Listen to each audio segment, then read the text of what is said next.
Are you ready to say goodbye to Numb Bum? I'm Gina with WTI, and I thought that I had gotten to the age where maybe I just couldn't ride bikes anymore. But that all changed when I got a bike saddle from X Wing. I cannot believe what a difference it's made having a saddle that is actually comfortable.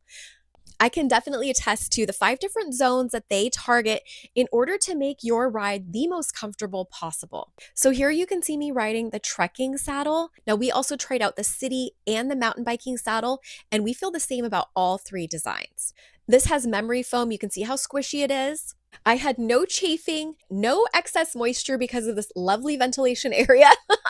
And I feel so secure on this saddle. It even has anti-slip dots, so you're going to stay on that seat.